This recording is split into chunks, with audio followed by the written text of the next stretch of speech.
Olá, iniciamos mais um Direito e Literatura do Fato à Ficção, que é um projeto do Instituto de Hermenêutica Jurídica, que conta com o apoio do Programa de Pós-Graduação em Direito da Unicinos e de outras instituições comprometidas neste estudo transdisciplinar das possíveis e inexoráveis relações entre o direito e a literatura. No programa de hoje abordaremos o livro Gomorra, de Roberto Saviano, e para isso contamos com a presença de Rodrigo de Azevedo, que é pós-doutorado em Criminologia pela Pompeu Fabra de Barcelona e que é professor do Programa de Ciências Criminais da PUC, e com Florence Carbone, doutora em Letras pela Universitat Catholique de Louvain, Bélgica, e professora do Instituto de Letras da URGS. Feitas as apresentações, eu pediria que fizesse, professora, um pequeno resumo, né, para nós introduzirmos a discussão. Perfeito. Então, nós temos aqui o livro do Roberto Saviano, Gomorra. O título é Gomorra, Viagem no Império no Sonho de Dominação da Camorra, né? O título italiano é um pouco diferente do título português. É um romance sociológico, um romance ensaio, um romance denúncia. Enfim, é um romance, tem um narrador que conta uma história, que fala dos seus sentimentos, das suas lembranças, mas é sobretudo um ensaio que conta a história, que fala da Camorra. A Camorra ou o sistema, já que no livro os camorristas não usam a palavra Camorra. Então fala do funcionamento da Camorra, das suas atividades no passado e hoje, das suas novas especializações, né, das novas atividades principais, fala da sua estrutura, das pessoas que trabalham com a Camorra, da organização criminosa, econômica, das relações com o Estado, das relações internacionais, com a guerrilha, etc., do seu imaginário também. Na segunda parte do livro se fala muito do imaginário dos camorristas e dos napolitanos que não são da Camorra.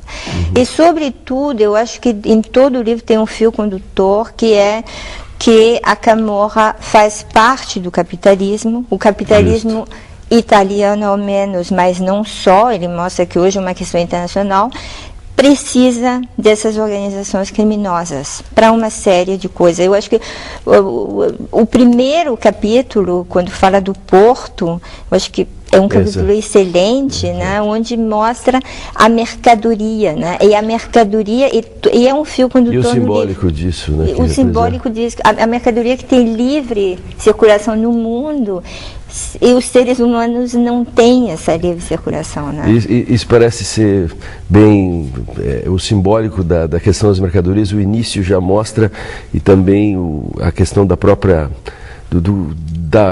dessa circulação e do que vale o homem, né? Exato, na mão de uma organização como a Camorra. Professor Rodrigo, não é muito difícil fazer uma leitura a partir do direito, né, de um livro como Gomorra, né? É verdade. Esse tema, né, da máfia, inclusive, ele é um tema na literatura que tem sido já bastante trabalhado. Mário Puzo, né, O Poderoso Chefão, e todos os trabalhos que refletiram em cima disso, né? E só que eu acho que o que esse livro tem de, digamos, inovador é que ele faz o relato muito até etnográfico de alguém que se introduz, que circula entre o contexto mesmo camorrista, na situação atual, né? Mostrando que há algumas coisas que se mantêm, mas que há também algumas coisas que têm a ver com o período da globalização, dessa pós-modernidade, digamos assim, onde as estruturas dessa organização, elas acabam se flexibilizando, elas têm uma, digamos assim, uma capacidade muito grande de percepção de quais são, de fato, as situações que podem produzir lucratividade, que é o grande foco de uma organização mafiosa, né? A lucratividade na gestão das ilegalidades. Claro. Ou seja, a própria questão do lixo, né? Onde colocar o lixo produzido por esse sistema capitalista, e por essa economia. E há a máfia também, se adapta darwinianamente à globalização. Exatamente, eu acho que esse é, na minha opinião, digamos, a questão que esse livro coloca, né? Essa adaptação da máfia numa situação, inclusive, onde o Estado acaba perdendo também capacidade de intervenção, de atuação. E aí nós temos, digamos assim, o que está na origem desses países, inclusive, onde as máfias se disseminam. A Yakuza, na Rússia, na Itália. Tem coisas em comum. Tem coisas em comum. E aí essa é uma questão que nos remete ao papel do Estado. Né? Exatamente, a relação do Estado com a sociedade, eu diria. Né? São sociedades onde o Estado tem uma origem feudal, de apropriação privada, e, portanto, a grande maioria da população não se sente representada por ele e encontra nesse tipo de organização uma alternativa. Logo depois nós vamos trazer isso para o Brasil também, porque também somos ainda pré-modernos, estamentais, o que facilita a meta. Professor Florence, uma questão importante, ele chama de Gomorra, que tem várias interpretações sobre Gomorra, Sodoma, Gomorra, sim, mas não poder dizer Camorra, também ele foi perseguido, sim, e esse também é o papel da literatura, né? Ele tem que penetrar nos poros ela tem que penetrar nos poros da sociedade, disfarçadamente, às vezes melhor do que se fosse direto. Sim, exatamente. Gomorra, né? Então remete a essa cidade mítica, mas também disfarça o título, o nome Camorra. Agora, eu acho que o estava falando do Estado, eu acho importantíssimo isso, né? A máfia em geral, essas organizações criminosas, digamos, porque hoje em dia na Itália é difícil saber o que é máfia e o que não é, porque o atual governo é quase um governo mafioso. Mas a diferença, eu acho que a máfia tem uma organização criminosa, né? Ela não hesita a matar as pessoas se for necessário, para conseguir lucro. Agora, não são os únicos que fazem de tudo para conseguir lucro, que seja bem claro isso. Agora, tu estava dizendo a ausência do Estado, né? A gente vê que é verdade isso, mas é verdade pela metade na Itália, porque a gente estava falando nisso antes, a Itália tem uma história dividida, toda a Itália não tem a mesma história, e o sul da Itália, o sul da península italiana, até recentemente, tinha uma organização, digamos, de caráter feudal, onde o Estado sempre foi ausente. Então, agora, o livro traz, porque é um livro que tem que ler diversas vezes para compreender, é um livro extremamente denso. Né? A primeira vez que eu li, eu nem tinha reparado nisso, nessas coisas que o Saviano diz, que a máfia, ela não quer se substituir ao Estado. Ela quer um Estado, mas ela quer determinado tipo de Estado. Sim, onde as regras são ela mesma que põe. Aliás, essa é uma característica pré-moderna. Exatamente. Que aí, quando nós falávamos no Estado antes, Rodrigo, o Estatu e o Estado faz a distinção entre civilização e barbárie. E o papel da máfia, a professora está dizendo, é construir, são regras próprias, fora do Estado, pode ser dentro do Estado, fora do Estado, a revelia do Estado, mas não interessa o próprio Estado, interessa que ela faça suas próprias regras. Inclusive sempre há infiltração, né, nos próprios organismos estatais, então o importante é isso, é que as regras são estabelecidas e aí vale uma lei que é a lei do justiçamento, é a lei do mais forte. Sim, mas ela também precisa do Estado. Ela atualmente, também precisa. Por exemplo, na Itália teve nesses últimos dias... Ela precisa do aparelho do Estado. Ela precisa do aparelho, ela precisa de alguns representantes do Estado. Agora, essa semana, um senador italiano que é subsecretário do desenvolvimento, alguma coisa assim, foi acusado de corrupção porque ele, Cosentino, o nome dele, ele foi acusado de corrupção porque no sul da Itália, hoje em Nápoles, na Campania, estão instalando incineradores para o lixo. O lixo é o grande fonte de O lixo é o grande ponto, né? Também, né, desse livro. E ficamos sabendo que esse senador, ele deu mão forte a um dos clãs, né? para que ele possa construir os incineradores. Né? É exatamente essa questão da diversificação das atividades econômicas da máfia, eu acho que é um elemento interessante do livro, porque tradicionalmente a máfia italiana e outras máfias, elas trabalham com a questão da proteção, né, e até talvez até uma similaridade com as milícias no Rio de Janeiro hoje. Sim. Ou seja, esse é o negócio inicial, né? Ela se estrutura, ela organiza a comunidade, digamos assim, algumas regras que ela impõe e ela então garante que aquelas regras vão viger dentro daquele território, né? Só que o que acontece, como o senhor feudal protegia exatamente também. Como a dinâmica feudal, né? A partir de um certo momento a questão da droga entra muito forte, né? Então as máfias começam a fazer a gestão da distribuição da droga, que vem da Colômbia, que vem de outros lugares e que vai para esses contextos onde a máfia garante a distribuição. E o que o livro mostra é que isso também já não é mais um negócio central. Não. Por exemplo, essa questão da costura, né? Das grandes grifes italianas e até francesas que vão para essas regiões da Itália onde há famílias que terceirizam, digamos assim, a produção dessas grandes indústrias têxteis, né? E de moda, mas que acabam sendo, digamos assim, pirateadas ou apropriadas pela máfia no sentido de que ela começa a financiar essas famílias que começam a produzir essas roupas de alta qualidade, mas que a máfia então coloca as grifes sem ter, claro, a propriedade disso e distribui. E a máfia também utiliza a mão de obra, o contexto da imigração e o contexto da quebra do bloco da cortina europeu de ferro. Exato. A máfia também se adapta darwinianamente e se aproveita fortemente dessa mão de obra que vem do leste europeu. Para quem está ligando agora, nós estamos discutindo Gomorra, do Roberto Saviano. Estamos aqui com a professora Florence e o Rodrigo.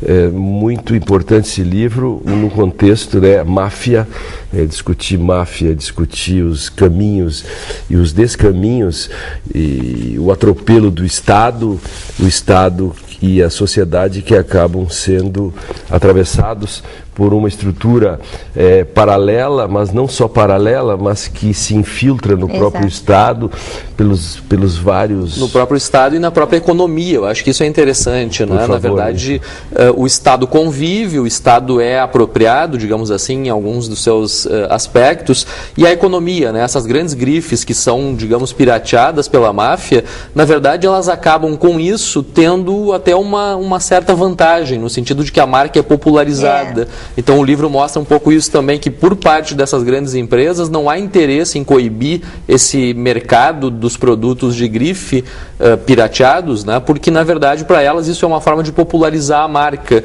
Então é uma promiscuidade, digamos assim, entre essa estrutura mafiosa, ilegal, essa gestão das ilegalidades, como diria o Foucault, inclusive, né? E essa estrutura formal da economia. Na verdade é uma convivência que a pergunta que fica então é, na verdade, a quem interessa, digamos assim, que esse tipo de estrutura seja combatida. Eu queria perguntar para a professora, para a Florence, em termos de literatura também, porque nós estamos discutindo na especificidade os detalhes, mas o livro, em termos literários, ele não só conta aquela história da máfia italiana, com esse nome disfarçado, mas é possível, esse é o caráter dele de transcendência, de discussão das relações do indivíduo, da criminalidade do Estado e da exploração, como um caráter mais universal também, né? Tem exatamente, isso, tem. Em termos literários, você pode dizer isso? Eu acho que sim. Eu acho que, repito, é um livro que tem que reler para se aprofundar, porque ele é extremamente denso, é um livro que não termina, né? Que a gente continua lendo. Eu acho que ele tem... eu não sou professora de literatura, e não quero falar de literatura, porque aqui tem um professor de literatura que poderia, né, me criticar, mas eu acho que diria que não é uma grande literatura, é mais um grande ensaio do que um grande livro, uma grande narrativa literária, acho eu. Mesmo assim, o Saviano conseguiu, digamos, sair daquela situação específica discutir grandes problemas do ser humano, grandes problemas da humanidade. Ele, por exemplo, lembra vocês que ele fala das mulheres na Camorra. Tem que também dizer para os telespectadores que a Camorra é muito diferente da Cosa Nostra ou da 'Ndrangheta, que são as outras máfias italianas. A Camorra contrariamente às outras, é uma máfia citadina, uma máfia urbana. Né? Então, Nápoles já era uma grande cidade há muito tempo. Né? Já no século XVII era uma grande cidade, Nápoles. Então, é uma estrutura horizontal e não vertical como é a Cosa Nostra. E dentro da Camorra, as mulheres, ele fala muito das mulheres da Camorra. As mulheres têm poder e elas, ele mostra um pouco, ele transcende um pouco, mostrando que as mulheres são muito mais, digamos, sérias do que os homens. Elas não se pentem, elas não se arrependem como fazem os homens. São raríssimas as mulheres que fizeram isso, etc. Então eu acho que sim. Nós pensamos em colocar uma parte do filme, mas a controvérsia sobre o filme acabou não sendo uma... não representa, digamos, bem o livro. Então, nós optamos em não colocar o filme. Até teria algumas cenas que poderiam ser colocadas, mas, enfim, também, claro que é mais importante ler o livro que ver o filme. Nós estamos discutindo Gomorra, do Roberto Saviano, para quem está ligando o televisor agora. Rodrigo, vamos falar um pouco do Brasil. A professora falava da possibilidade. Eu acho que, como tu colocaste, Lênio, nada mais universal do que falar sobre a própria aldeia, né? Então isso dá um caráter universal para esse trabalho do Saviano, que é um jornalista, né? E um jornalista que se infiltra e que vai então descrever o que ele está vendo, né? Mas fazendo isso ele acabou falando sobre alguma coisa que tem a ver com a nossa realidade, com a realidade de um mundo globalizado do ponto de vista econômico, né? E de um mundo onde essa relação Estado e sociedade ela está em questão, ela está sendo, digamos assim, rediscutida ou repensada, né? Então, em relação ao Brasil, eu diria muitos, inclusive o Walter Majorovich, que é um analista dessa situação do que ele chama de organizações proto-mafiosas no Brasil, que seriam as organizações ligadas ao tráfico de drogas, né? Então, no Brasil, nós temos hoje, de fato, organizações que se estruturam em torno das ilegalidades e que têm uma grande lucratividade, né? Nós temos hoje, por exemplo, no sistema penitenciário brasileiro, apenas a ponta disso tudo, que é o pequeno negociante, o pequeno vendedor da droga, mas nós temos grandes empresários, grandes políticos que, na verdade, estão conectados com isso, né? Na verdade, a diferença é essa, que no Brasil ainda são estruturas muito fragmentadas, mas que a Camorra, digamos assim, tem uma certa similitude no sentido de que como ela é mais horizontalizada, na verdade surgem novas lideranças a todo tempo, que é um pouco o contexto nosso. E vão trocando de negócios. Quando o jogo do bicho no Rio é reprimido, eles vão para o tráfico. Vai sendo atualizado. Né? Você acha, Rodrigo, Florence também, enfim, vocês acham que se legalizassem as drogas no Brasil, eles não trocariam de negócios imediatamente? Eu acredito que por trás de uma organização como essa, o que existe é essa questão da renda. Sim. Né? Eles pagam, eles financiam, eles fazem coisas que as pessoas necessitam. Né? Então é preciso uma fonte de renda. Sim. Se a droga deixa de ser lucrativa, se por algum motivo ela passa a ser distribuída por fontes oficiais ou alguma coisa do gênero, evidentemente que os negócios vão ser redirecionados. Por exemplo, o Saviano mostra que porque ele mostra que a estrutura do sistema, o sistema tem suas regras, né? E ao redor do sistema tem um mundo de pessoas que giram e que não fazem parte do sistema, mas que o sistema precisa delas para sobreviver. São quase sistemistas naquele sentido de que a máfia está quase terceirizando parte do seu trabalho. Os palos, aqueles que ficam controlando, aqueles que pagam a mesada que as mulheres recebem da prisão, etc, etc. Agora, ele mostra também, a um certo ponto, ele diz que esses contrabandistas, assim, esses pequenos contrabandistas, para eles o contrabando é como a Fiat para um torinês, né? É como assistência social para quem vive num país que tem um Estado que funciona, né? Algo parecido. Então, se tivesse um Estado funcionando, não teria no Brasil o que nós temos hoje no Rio de Janeiro, e nós não teríamos isso que nós temos no sul da Itália. Então, eu acho que sim, é parecido, mas com especificidade. Claro, mas aí vem uma provocação para você, Rodrigo, na questão do papel do Estado. Nesse caso, no Brasil, com tudo isso, o Estado, o que falta para o Estado? Se ele reprimir, a repressão poderia ajudar nisso, ou...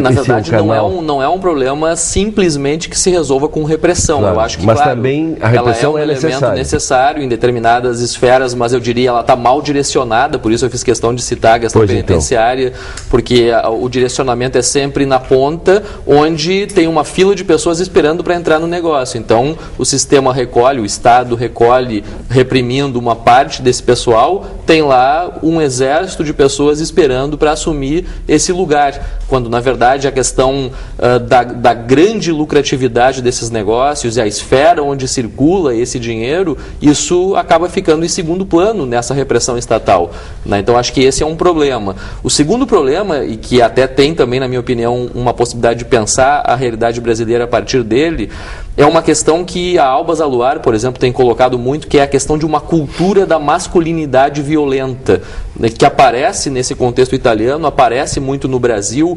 jovens armados com dinheiro que vem desse mercado da ilegalidade e que com isso passam a ser respeitados, passam a ser alguém dentro de comunidades onde sem isso eles não seriam nada. Então o filme e o livro mostram, né, um jovem de 12, 13, 14 anos que já entrou no sistema, né, que rapidamente é incorporado. Agora, é verdade que é muito complexo isso, né? Porque eu acho que é importante compreender, pelo menos é a minha compreensão, é que não sobreviveria nenhuma dessas organizações criminosas se o capitalismo não precisasse delas. Porque ele mostra sempre que a fronteira entre legalidade e ilegalidade é muito tênua. A gente não sabe.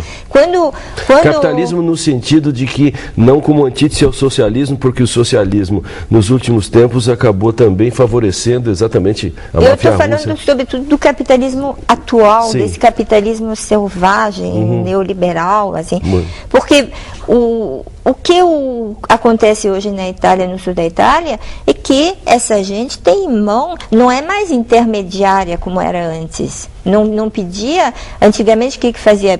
Pedia dinheiro para o capitalista, para o empresário poder construir alguma coisa. Hoje não, são eles mesmos que constroem. São eles mesmos. Uma pergunta, Rodrigo, mais nos momentos finais,